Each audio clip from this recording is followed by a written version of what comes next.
morning, dear students. Hope you all are safe at your homes. Today, we are going to start our topic, reasons behind the Mendel success. वो कौन से ऐसे regions थे जिसकी वजह से Mendel को इतनी सारी सक्सेस मिली और वो फादर ऑफ जेनेटिक्स बन गए।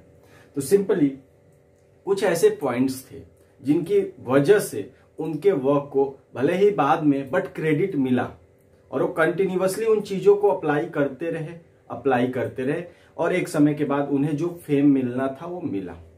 सो शुरू करते हैं। सबसे पहला रीजन है कि Mendel selected only pure breeding or true breeding varieties of pea plant. What is the meaning of pure breeding varieties? ठीक है, ये सिंपल सा एक टर्म है कि आखिर वो प्योर ब्रीडिंग वेराइटीज का मतलब क्या होता है। हम लोग इसी में कंफ्यूज हो जाते हैं कि प्योर ब्रीडिंग का मतलब क्या है। और एज वी नो उनका सारा एक्सपेरिमेंट क्या था, जनरल गार्डन प्ली पे उन्होंने सारे एक्सपेरिमेंट किए थे।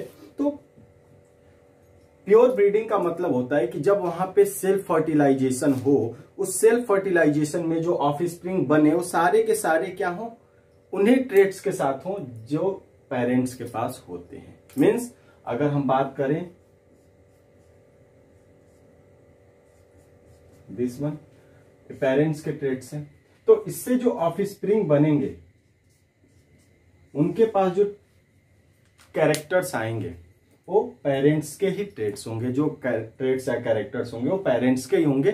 कोई नया ट्रेट वहां पे हमको देखने को नहीं मिलेगा। अच्छा, अभी हमारे दिमाग में क्वेश्चन आएगा कि सर ऐसा तो है, कई जगह नए कैरेक्टर्स देखने को मिले हैं, तो मेंडल ने उनको टच ही नहीं किया था। आपको बता दें कि मेंडल ने सारे जो है pure breeding varieties of P plant वहां पे सेलेक्ट किए थे। तो simply this is the meaning of pure breeding variety. जब वहां पे सेल्फ पॉलिनेशन होगा और जब सेल्फिंग होगी तो वहां पे अभी सेल्फिंग है तो क्रॉस पॉलिनेशन हमने करा लिया। जब हम सेल्फिंग कराने जाएंगे तो मान लो हमारा पेरेंट्स है, इनके बीच जब हमने सेल्फिंग कराई तो यहाँ पे हमको जितने भी ट्रेट्स देखने को मिलेंगे वो सारे के सारे पेरेंट्स के होंगे, चाहे वो टॉल हो, ड्वार्फ हो या फिर हेटेरोजाइगस टॉल हो। वो सारे के सारे ट्रेट्स किसके होंगे, पेरेंट्स वाले ही ट्रेट्स होंगे। तो सिंपली वे आइडेंटिकल होते हैं। हम और भी बता सकते हैं कि प्योर ब्रीडिंग वेराइटीज क्या होती हैं, आइडेंटिकल होती हैं पेरेंट्स के, एज वेल एज वहां पे उनके एलील्स भी आइडेंटिकल होते हैं। तो आगे हम लोग कभी डिस्कस कर लेंगे। Now the second point is he selected only those traits do not show linkage और incomplete dominance. One of the most important point, what is the meaning of incomplete dominance. Incomplete dominance का मतलब क्या होता है, तो simply आप इसमें बहुत ज्यादा परेशान होने की बात नहीं है। इनकम्प्लीट डोमिनेंस का मतलब क्या है, वो यहाँ पे आप जैसे आपने क्या किया कि देखा कि एक डोमिनेंट एलील है और एक रिसेसिव एलील है, ठीक है। अब जब हमने वहां पे क्रॉसिंग कराई या सेल्फिंग जब कराई तो वहां पे जो हमको कैरेक्टर्स देखने को मिले वो सब के सब डोमिनेंट एलील वाले थे, ठीक है।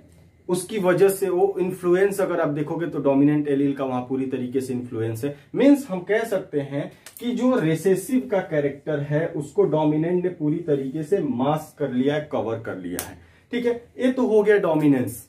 But what is the meaning of incomplete dominance, sometime we termed it as partial dominance as well as semi dominance. तो वहां पे सिंपल सा आपको एक कॉन्सेप्ट बता देता हूं कि कई बार ऐसा होता है कि जब हम वहां पे क्रॉसिंग कराएंगे, फॉर एग्जांपल यहीं पे आपको पढ़ना भी है इनकम्प्लीट डोमिनेंस में, जब रेड कलर के फ्लावर को जब हम व्हाइट कलर के फ्लावर के साथ जब हम क्रॉस कराते हैं तो वहां पे हमको सारे के सारे जो प्रोजेनिज मिलते हैं वो सारे के सारे क्या मिलते हैं, पिंक मिलते हैं। अब आप देखो ये क्या था, हमारा रेड था, एक हमारा व्हाइट, ठीक है। हमको वहां पे जो ऑफस्प्रिंग्स मिले वो क्या मिले, पिंक मिले। अब होना क्या था कि रेड डोमिनेंट था तो ऑफस्प्रिंग में सारे के सारे क्या होने चाहिए थे, रेड होने चाहिए थे। बट ऐसा नहीं हुआ, या फिर चलो मान लेते हैं कि चलो ठीक है हम व्हाइट को डोमिनेंट अगर समझ लेते हैं कुछ देर के लिए, तो व्हाइट होना चाहिए था, इन दोनों में से कोई एक होना चाहिए था। बट ऐसा नहीं हुआ और सारे के सारे वहां पे हमको पिंक देखने को मिले। मीन्स हम कह सकते हैं कि ये जो डोमिनेंट कैरेक्टर्स एलील्स थे, इन्होंने पूरी तरीके से, डोमिनेंट जीन्स थे, उन्होंने पूरी तरीके से रिसेसिव जीन्स को मास्क नहीं किया, कवर नहीं किया, और दैट्स वाई यहाँ पे इनकम्प्लीट डोमिनेंस देखने को या फिर पार्शियल डोमिनेंस देखने को मिलता है। तो कॉन्सेप्ट सिंपल सा है, इसको हम लोग आगे डिस्कस भी करने वाले हैं, तो परेशान नहीं होना है। बस यहाँ पे वर्ड आया था तो मैंने मतलब समझा दिया कि होगा क्या, हमारे पास एक डोमिनेंट है और एक रिसेसिव है। F1 जनरेशन में हमको डोमिनेंट देखने को डोमिनेंट दिखने चाहिए थे, बट ऐसा नहीं हुआ। वहां पे ना हमको डोमिनेंट का कोई कैरेक्टर दिखा, ना ही रिसेसिव वाला दिखा, सारे के सारे वहां पे एक नए कैरेक्टर देखने को मिले। तो हम इसको कंक्लूड ऐसे कर सकते हैं कि डोमिनेंस में क्या होता है कि जो हमारा डोमिनेंट एलील होता है, जीन होता है, वो रिसेसिव को पूरी तरीके से मास्क कर लेता है, कवर कर लेता है, लेकिन ऐसा नहीं हुआ। दैट्स वाई यहाँ पे हमको एक नया कैरेक्टर देखने को मिला। सो next one is studied few characters at a time, one of the most important point. और आपको भी ये चीज समझनी होगी कि हम क्या करते हैं कि हमने देखा कि सिलेबस बहुत बड़ा है और हमने पूरा का पूरा सिलेबस कवर करने के लिए क्या बैठ गए और 4 चैप्टर एक बार में खत्म कर दिए।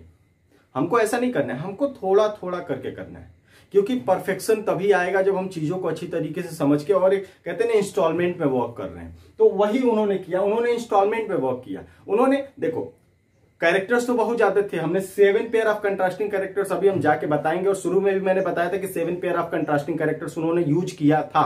तो अब आप सोचो कि 7 में से क्या 7 को एक साथ अगर वो पढ़ते तो इतना ज्यादा जो रिजल्ट्स हमको देखने को मिलते हैं, जो हम चीजें बात करते हैं क्लास 10th में हमने बात करी थी, वो देखने को मिलता? बिल्कुल नहीं।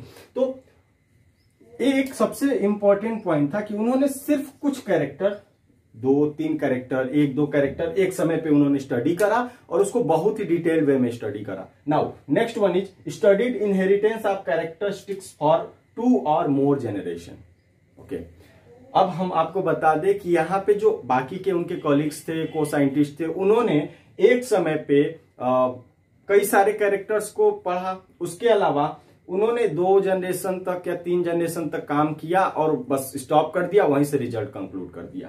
तो ओवरऑल अगर हम बात करें इससे नुकसान क्या होने वाला है, आपने क्या करा कि 2 जनरेशन की स्टडी करी और कुछ स्पेसिफिक कैरेक्टर 3rd या 4th या 5th जनरेशन में दिखने वाले थे, वो 2nd जनरेशन तक तो दिखेंगे नहीं।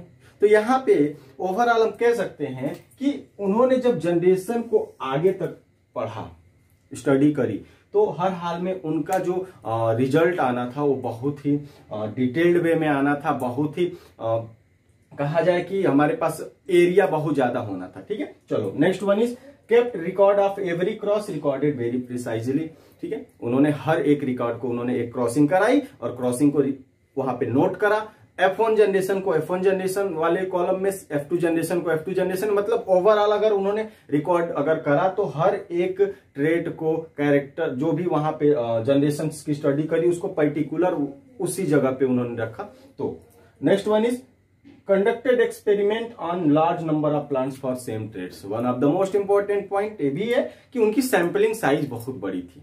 अगर आप बात करो बाकी साइंटिस्ट जो वहां पे काम कर रहे थे जेनेटिक्स में, उसके अलावा अगर मेंडल की बात करें तो क्या डिफरेंस था, तो मेंडल की सैंपलिंग साइज बहुत बड़ी थी। ही conducted experiment on large number of P plant. ठीक है, और ये बहुत इंपॉर्टेंट था क्योंकि आप जितना आपकी सैंपलिंग साइज जितना ज्यादा होगी उतना ही ज्यादा आपकी एक्यूरेसी होगी। आप ये समझ लो कि आप जैसे 2 या 3 लोगों की स्टडी करते हो और वहीं पे 100 लोगों की स्टडी करो, तो आपका जो एक्यूरेसी होगी, जैसे मान लो आपको प्रोजेक्ट दे दिया गया कि आप एक गांव में जाओ और उस गांव के कल्चर के बारे में जानो, तो आपने 2 या 3 लोगों के कल्चर को पढ़ा, उसी पे रिजल्ट कंक्लूड कर दिया। और किसी ने वहां पे अगर 20 घर है तो 20 घर में जाके पता किया, उनके कल्चर्स को देखा, सुना, समझा, तो उनका रिजल्ट ज्यादा अच्छा होगा क्योंकि उनकी सैंपलिंग साइज ज्यादा है, उनकी एक्यूरेसी ज्यादा होगी। ठीक है, now next one is he precisely conducted self pollination as well as cross pollination. अब आपको बता दें जब वो सेल्फ पॉलिनेशन वहां पे जब सेल्फ पॉलिनेशन होना था तो सेल्फ पॉलिनेशन के लिए क्राइटेरिया क्या होता है कि मान लो ये हमारा स्टिग्मा हो गया, यहाँ पे एंथर है, एंथर से पॉलन ग्रेन ट्रांसफर होने, तो जब सेल्फिंग हो, सेल्फ पॉलिनेशन हो, तो सेम फ्लावर का जो पॉलन हो उस सेम फ्लावर के स्टिग्मा पे जाना चाहिए, तभी सेल्फिंग हो पाएगी। अगर ये बाहर से आया तो इसके लिए उन्होंने क्या किया, इसको कवर अप कर दिया, मास्क कर दिया।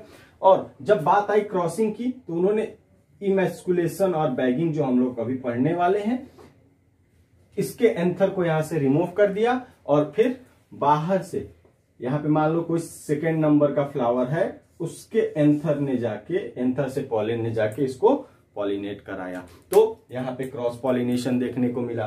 ठीक है, तो उन्होंने इस चीज को ध्यान रखा कि जब हमको सेल्फ पॉलिनेशन कराना है तो कैसे कराना है, क्रॉस पॉलिनेशन कराना है तो कैसे कराना है। Now next one is he introduced math in biology. अच्छा, इसको आप प्लस पॉइंट भी मान के चलो और उनका सबसे बड़ा माइनस निगेटिव पॉइंट मान के चलो। रीजन क्या है कि अभी जब हम इसके बाद पढ़ने वाले हैं कि उनके वर्क को बहुत साल तक कोई क्रेडिट नहीं मिला, उसका रीजन क्या था, तो वो सबसे बड़ा रीजन यही था, उन्होंने मैथ्स इंट्रोड्यूस करा था बायोलॉजी में। और ये बहुत सारे साइंटिस्ट को बिल्कुल, उनके जो कोवर्कर्स कलीग्स थे, बिल्कुल पसंद नहीं आया, क्योंकि आप जानते हो कि जब यूनिकनेस कहीं आती है तो उसको सपोर्ट करने वाले बहुत कम होते हैं और उसमें कमियां निकालने वालों की तादाद ज्यादा होती है। तो उन्होंने वाइडली एक्सेप्टेड है, 1 मार्क्स का क्वेश्चन भी बनता है कि who introduce the mathematics probability in biology, तो हमारे G J Mendel. Now next one is he used statical method and law of probability to analyse his result. अब उनके जो भी रिजल्ट्स थे F2 F3 जनरेशन में, तो वहां पे जैसे अब ज्यादा से ज्यादा रिजल्ट आ रहे, तो वहां पे उन्हें statical method as well as probability को यूज करा अपने रिजल्ट्स को कंक्लूड करने में। Next one is he did not attempted to explain all variation found in his result. अब इसका एक छोटा सा एग्जांपल बता दूं कि उन्हें जो चीजें नहीं समझ में आती थी उसका आंसर नहीं करते थे। ठीक है, आप लोग ऐसा नहीं करना, हर किसी का आंसर करना है आपको। ठीक है, वो आंसर नहीं करते थे। जैसे उनसे पूछा गया कि मैंने कहीं पे देखा था, उनसे पूछा गया कि what is the physical basis of inheritance, तो उस चीज को एक्सप्लेन नहीं करा। या फिर उनसे जीन जो उन्होंने फैक्टर बोला था, फैक्टर्स के एग्जिस्टेंस के बारे में पूछा गया, फिजिकल एग्जिस्टेंस के बारे में पूछा गया, उन्होंने एक्सप्लेन नहीं करा। तो कुछ ऐसी चीजें हैं जो उनको, मतलब उन्होंने अटेम्प्ट ही नहीं करा, वहां पे छोड़ दिया कि चलो ठीक है, बाकी बहुत सारे लोग कर लेंगे, हम अपना काम कर लेते हैं। तो ये आपका कुछ यहाँ पे कुछ रीजंस थे, सिंपल रीजंस थे, जिसकी वजह से मेंडल के वर्क को इतना ज्यादा क्रेडिट मिला और फादर ऑफ जेनेटिक्स कहलाए गए। तो सिंपली आप इसको नोट कर लो और हम अब नेक्स्ट टॉपिक शुरू करते हैं। Now our next topic is why Mendel's work remain unnoticed till several years. ठीक है, ऐसे कौन से रीजंस थे जिसकी वजह से मेंडल के वर्क को एट दैट टाइम जितना क्रेडिट मिलना चाहिए था, जितना हाइप मिलना चाहिए था, नहीं मिला। ठीक है, तो शुरू करते हैं। जो सबसे पहला रीजन था वो था लैक ऑफ कम्युनिकेशन। उस समय एक दूसरे से कम्युनिकेट करना बहुत ही मुश्किल था। जनरली उस समय जर्नल्स वगैरह निकलते थे, जिसकी वजह से जर्नल्स अभी भी निकलते हैं। ठीक है, उस समय क्या, उससे क्या होता था, एक दूसरे से पेपर के थ्रू या चिट्ठी वगैरह के थ्रू क्या करते थे, कम्युनिकेट कर पाते थे। अगर कोई किसी चीज की डिस्कवरी करता था तो जर्नल्स में जब प्रिंट होता था तो किसी को पता चलता था कि हाँ, इस साइंटिस्ट ने कोई काम करा है। तो communications was not easy in those days, और दैट्स वाई जितनी जल्दी उनको क्रेडिट मिलना चाहिए था। मैं आपको बता दूं कि अबाउट 34 इयर्स तक उनके वर्क को क्रेडिट नहीं मिला था, उनके वर्क का क्रेडिट उनको नहीं मिला था। उसके बाद क्रेडिट का मतलब यहाँ पे है कि जैसे हम उनको कहते हैं कि फादर ऑफ जेनेटिक्स हैं। ठीक है, तो उस समय उनको मतलब जैसे उन्होंने डिस्कवरी करी, उसके बाद उनको डिसाइड कर लेना था कि हाँ ठीक है, फादर ऑफ जेनेटिक्स है, या फिर इनके वर्क को हमको अप्रिशिएट करना था, लेकिन हम लोगों ने उस समय नहीं किया। Now next one is his concept of genes factors responsible for transmission and expression of characters was not accepted. Okay, ठीक है, अब ये बहुत ही सिंपल सा लॉजिक था। उन्होंने क्या कहा कि हमारे अंदर क्या है कि कुछ फैक्टर्स हैं, जीन्स तो बाद में मॉर्गन ने टर्म दिया था, तो उस समय उन्होंने उस जीन को फैक्टर बोला था। ठीक है, तो फैक्टर्स रिस्पॉन्सिबल हैं कैरेक्टर्स के ट्रांसमिशन के लिए, एज वेल एज जो अपीयरेंस हमारा है उसके लिए रिस्पॉन्सिबल है, एक्सप्रेशंस के लिए रिस्पॉन्सिबल है। और इस चीज को उस समय किसी ने एक्सेप्ट नहीं किया, क्योंकि उस समय इनका कहना था, ये सीधे सीधे इस स्टेटमेंट के थ्रू कहना चाहते थे कि ब्लेंडिंग नहीं हो रही है। और उस समय जो वर्ल्ड था वहां पे दो चीजों का डोमिनेंस था, एक थ्योरी ऑफ ब्लेंडिंग और दूसरी डार्विनियन थ्योरी, मतलब डार्विनिज्म। ठीक है, दो चीजें ऐसी थी जिससे पूरा वर्ल्ड जो उस समय था सस्टेन किया था, पूरे वर्ल्ड को इसने सस्टेन किया हुआ था। हर जगह जो भी साइंटिस्ट थे सिर्फ दो ही थीरीज को मानते थे, एक ब्लेंडिंग थीरी और दूसरा ओरिजिन ऑफ स्पीसीज। और मेंडल ने इन दोनों चीजों को गलत साबित किया। ठीक है, गलत साबित करने का मतलब पूरी तरीके से इससे हटके उन्होंने रूल्स बना दिए, रूल्स बता दिए। ठीक है, तो यहाँ पे उन्होंने, इनके कहने का मतलब था कि characters do not blend, but blending theory तो ये कहती है कि कैरेक्टर्स ब्लेंड करते हैं। ब्लेंडिंग का मतलब आप ऐसे सिंपली समझ लो कि वहां पे मिक्सिंग हो रही है कैरेक्टर्स की, फादर का कुछ कैरेक्टर, मदर का कुछ कैरेक्टर, और मिक्स हो गया और वो प्रोजेनी में चला गया, तो ये ब्लेंडिंग थ्योरी है। Now he failed to explain physical existence of genes, और ये सबसे बड़ा रीजन था। आपको मैंने बताया अभी पीछे ही बताया था कि उनको जिन चीजों के बारे में नहीं पता था उसको आंसर नहीं करते थे। तो उनसे जब पूछा गया कि फिजिकल एग्जिस्टेंस क्या क्या, कहाँ जीन्स कहाँ पाए जा रहे हैं, फैक्टर्स कहाँ पाए जा रहे हैं, तो उस चीज को उन्होंने आंसर नहीं करा। दैट्स वाई वहां पे लोगों को मौका मिल गया उनकी कमी को बताने के लिए, लोगों को बताने के लिए कि अच्छा इनको तो पता ही नहीं है, तो बस ऐसे सपना आया तो सुबह के बोल गए। तो वहां पे लोग जताना चाहते थे और आपको बता दे कि आप 100 अच्छे काम करो, कोई दिक्कत नहीं, एक अगर आपसे एक काम छूट गया तो फिर लोग उसके पीछे ही पड़ जाते हैं। Now next one is Mendel concept of using mathematics, specially law of statistics and law of probability was not accepted by most of the biologists। अब क्यों हजम हो भाई, और ज्यादा से ज्यादा लोग वहां पे बायोलॉजी को बायोलॉजी ही समझते थे, उसमें मैथ और फिजिक्स का अगर पोर्शन आ जाए तो फिर वो कहते थे कि ये कैसे पॉसिबल है। तो सिंपल सा चीज है कि जो स्पेशली उन्होंने मैथ का यूज कर लिया था, इससे कई सारे लोग नाराज हो गए, स्पेशली जो बड़े बड़े साइंटिस्ट उनके साथ काम कर रहे थे, उनके पीरियड में काम कर रहे थे, वो लोग नाराज हो गए। Now next one is fail to reproduce result on hawkweed Hieracium. इसको हम लोग प्रोफेसर निगेली ने इसको डिस्कवर करा था, आप लोग याद रखना। और निगेली उस समय जो प्रोफेसर निगेली थे, वो समझ लो उस समय जिसको चाहते क्रेडिट दिलवा देते, मतलब हर एक साइंटिस्ट के वर्क को वो चाहते तो बहुत आसानी से एक जो हाइट मिलनी चाहिए, जो क्रेडिट मिलना चाहिए वो दिलवा सकते थे। बट उन्हीं का जो प्लान था, जहां पे एक्चुअली इसका रीजन क्या था कि अभी हम लोगों ने वहां पे उनके सक्सेस का रीजन देखा, तो उन्होंने प्योर लाइन ब्रीडिंग यानी प्योर ब्रीडिंग प्लांट्स सेलेक्ट किए थे। जो हिरेसियम है, हॉकवीट प्लांट है, उसमें प्योर लाइन्स होती ही नहीं है। अब जब जिन चीजों पे आपका पूरा का पूरा आपने एक्सपेरिमेंट करा और वो चीज किसी प्लांट में मिले ही नहीं, तो आपका एक्सपेरिमेंट कैसे सक्सेसफुल होगा। तो उन्होंने जो उनका रिजल्ट था, जो उन्होंने रिजल्ट कंक्लूड करा था, वो इस प्लांट के ऊपर पूरी तरीके से फेल कर गया, और दैट्स वाई वहां पे उनके वर्क को रिजेक्ट कर दिया गया। Now next one is world was being sustained by Darwinian theory, as we earlier said कि वहां पे एक ही थ्योरी चल रही थी, एक तो ब्लेंडिंग थ्योरी, दूसरी ओरिजिन ऑफ स्पीसीज, जो कि डार्विन ने दिया था, जो पूरी तरीके से उस समय होता है ना कि हाँ हमको एक चीज पता चल गई तो उसी को लेके भाग रहे।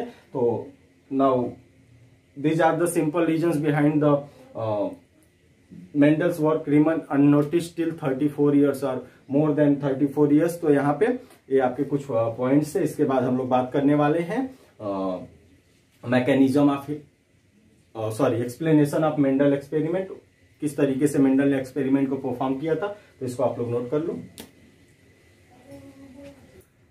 Now we are going to talk about Mendel's experiment और एक्सप्लेनेशन ऑफ मेंडल्स एक्सपेरिमेंट और technique of Mendel experiment. Mendel performed his experiment in 3 stages. First, he took the pure line plants, pure breeding plants, and then they crossed them. After that, they remain as such for selfing. So, stage 1 is selection of true or pure breeding plants.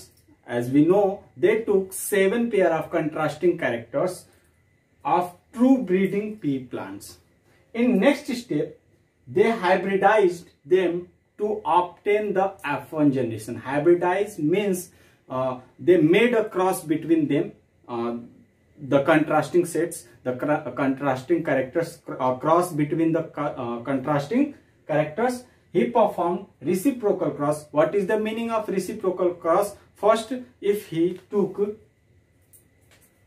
male as this and female is as this, then in next cycle he took male as this and female as this is the meaning of reciprocal cross.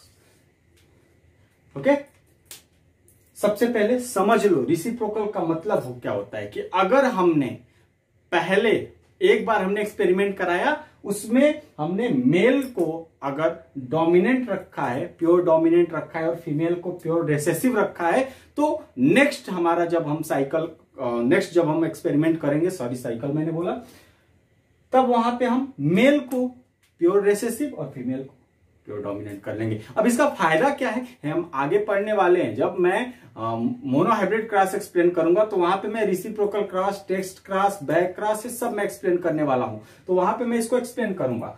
And also perform various monohybrid and hybrid cross as such we know. यही तो इस chapter की जान है, जहां से question आएंगे, जहां से आपको प्रॉब्लम्स दिए जाएंगे। ठीक है, next one, self pollination of F1 generation obtaining subsequent F2, F3 and F1 generation. अब देखो ये है बहुत आसान टॉपिक, लेकिन होता क्या है कि आप इग्नोर करके सीधे चले जाते हैं मेंडल्स लॉ पढ़ने, मोनोहाइब्रिड क्रॉस पढ़ने। अब जब हम बेस को नहीं समझेंगे कि आखिर बेस है क्या, तो प्रॉब्लम तो होगी।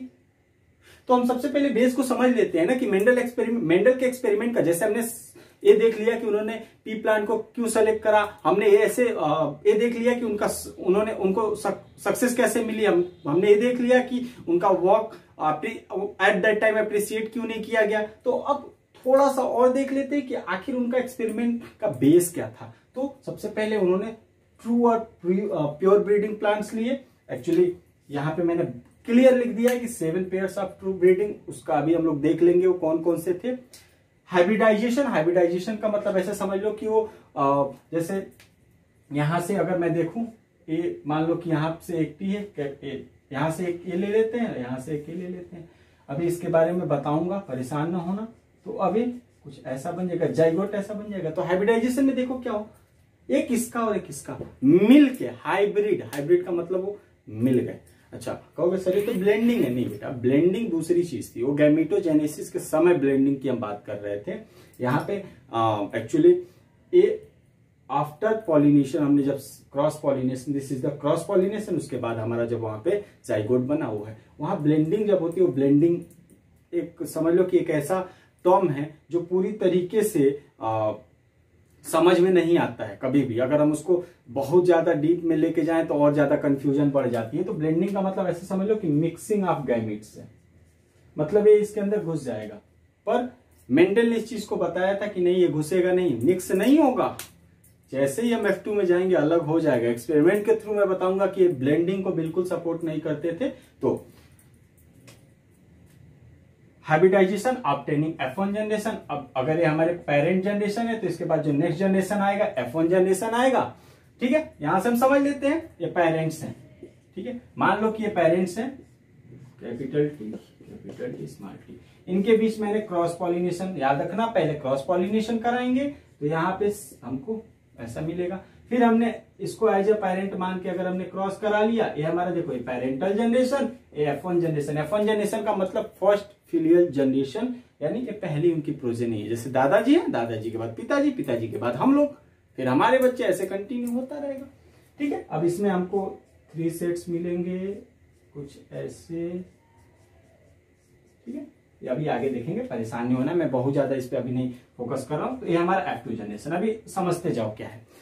ये कुछ ऐसा है कि दादाजी हैं, ग्रैंडफादर के बाद फादर आ गए, फिर आप आ गए। तो इस तरीके से क्या है कि दादाजी हमारे क्या होंगे, अगर मान लेते हैं दादाजी को पेरेंटल जनरेशन मान लेते हैं, तो पिताजी उनके लिए क्या होंगे, F1 जनरेशन होंगे, और आप क्या होंगे, F2 जनरेशन होंगे। तो ये सो सिंपल है।